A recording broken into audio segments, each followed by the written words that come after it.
got so motherfucking design on right now. Membahas tentang Pancasila sebagai dasar negara, dasar yang dimaksud adalah dasar filsafat negara yang merupakan kedudukan pokok dan utama daripada Pancasila. Kedudukan Pancasila sebagai dasar atau filsafat negara terjadi setelah PPKI pada tanggal 18 Agustus 1945 menetapkan pembukaan dan Undang-Undang Negara Republik Indonesia. Kedudukan Pancasila sebagai dasar filsafat negara memiliki 3 implikasi. Yang pertama, implikasi politis. Implikasi politis adalah menjadikan Pancasila sebagai ideologi nasional. Yang kedua, implikasi etis, yaitu menjadikan Pancasila sebagai sumber norma etik bernegara. Yang ketiga, implikasi yuridis adalah menjadikan Pancasila sebagai sumber hukum negara.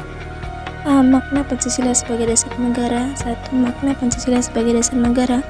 Dalam Pancasila digunakan sebagai dasar yang mengatur pemerintahan negara. Atau dengan kata lain, Pancasila digunakan sebagai dasar untuk mengatur penyelenggaraan negara.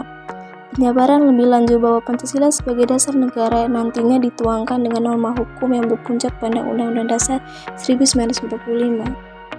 Pengertian Pancasila sebagai dasar negara. Menurut Ketentuan 2010, Pancasila sebagai dasar negara Indonesia memiliki 3 pengertian sekaligus 3 tingkatan. Yang pertama, sebagai dasar negara yang bersifat abstrak universal seperti tercantum pada pembukaan Undang-Undang Dasar 1945. Yang kedua, sebagai pedoman penyelenggaraan negara yang bersifat umum kolektif seperti tercantum pada batang tubuh Undang-Undang Dasar 1945. Yang terakhir, sebagai petunjuk kebijakan penyelenggaraan negara yang bersifat khusus konkret seperti terdapat pada undang-undang, peraturan presiden, dan sebagainya. Pancasila dengan pembukaan Undang-Undang Dasar 1945. Alinea pertama terwujudkan pada kalimat pembukaan Undang-Undang Dasar 1945 pada alinea ketiga.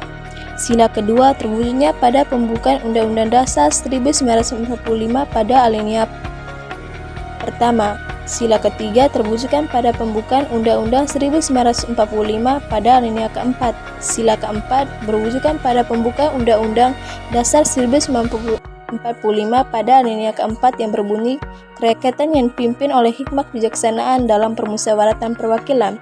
Sila kelima terwujudnya pada pembukaan Undang-Undang Dasar 1945 pada alinea kedua. Undang-Undang Dasar yang memiliki hubungan dengan Pancasila juga memiliki kedudukan. Yang pertama, merupakan tertib hukum tertinggi dan yang kedua sebagai pernyataan kemerdekaan yang terperinci.